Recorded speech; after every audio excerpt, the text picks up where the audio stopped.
This Grady Trauma Center has been a blessing. And we had an unfortunate week. Between Thursday and Monday morning, we saw violence that we haven't seen in the past year and a half, 2 years. We knew that if there were 30 people shot by some form or fashion over those 4 days, that meant you guys were extremely busy.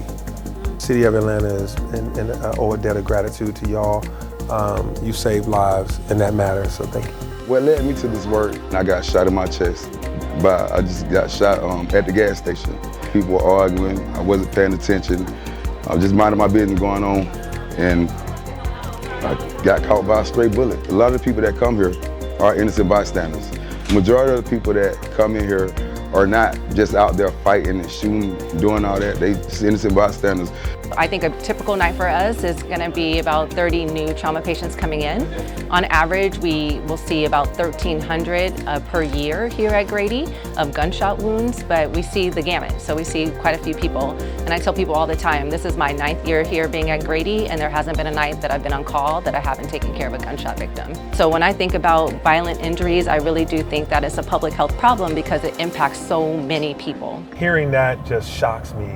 It breaks my heart to know that many times that she's entered that building, she knew that there was going to be someone that she had to help that's overcoming a gunshot wound.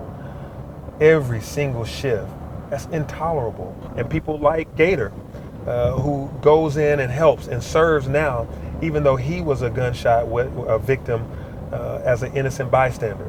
That's a category that we must eliminate. Gunshot wounds, innocent bystanders, violence has to stop. This year we've had less crime than other years. We've had a 32% reduction in homicides, but last weekend, those 4 days, we had a pretty violent set of days with a number of people shot and unfortunately some losing their life.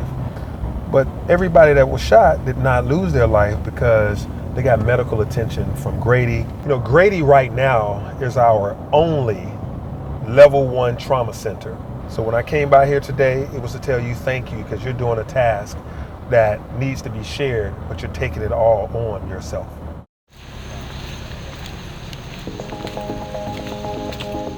We've had a significant drop in crime over the past year, a 32% drop in homicides and a 19% drop in shootings and car break-ins, and that's attributable to you guys and the work that you're doing. Zone 3 is a critical zone for our city. A lot happens, and you guys have been instrumental in making sure that what used to happen doesn't happen as frequently. Thank you for what you do. I came by here because I know last weekend, between Thursday and Monday, a lot was going on. That call, it was a little bit different.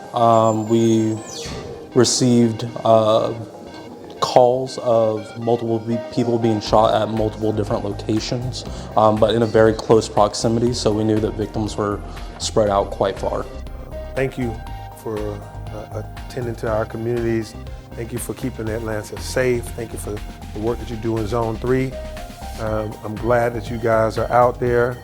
I remember when this room wasn't as full. We have now filled out I'm hopeful that we got all our beats where we need them and getting there, and all the vehicles and everything that we've done.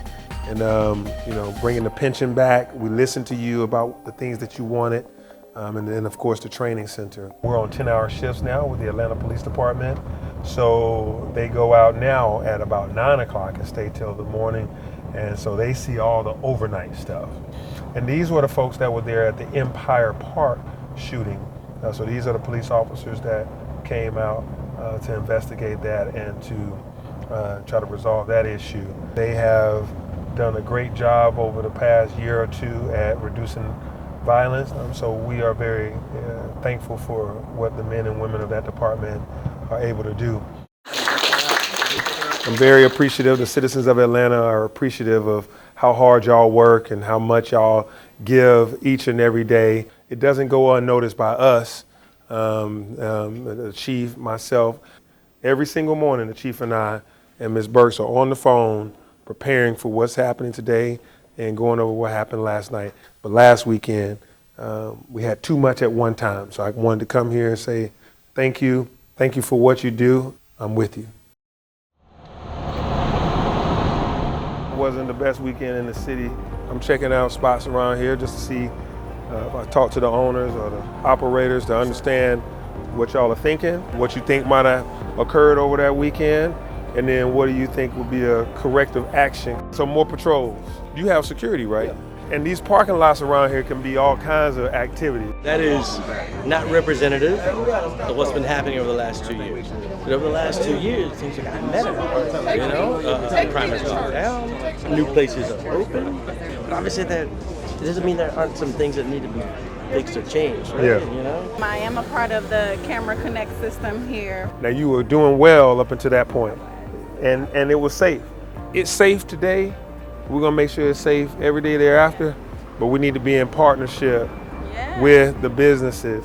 I can't control what goes on the street. I can't do that. All I can do is control this area. You know what I'm saying? So I just feel like more police presence and not allow loitering in front of businesses. It's not Bourbon Street. The Nightlife Division is here to advocate and be a resource to all of the nightlife businesses here in the city of Atlanta. It's really important for their entire staff to get de-escalation training. You never know when you're going to be put in a situation. So having all of your staff get that training is really important. We went by about 10 to 12 of the businesses tonight, spoke with the managers, some owners, some of the security teams that were here, and they gave us some, good feedback. For the most part, the Edgewood area has been without incident for about 2 years, and so just want to make sure that the city is very proactive in doing our part to make sure that it remains safe. We want customers, but we don't want the foolishness. One weekend doesn't determine the whole of our nightlife experience, but one weekend can impact a few days thereafter.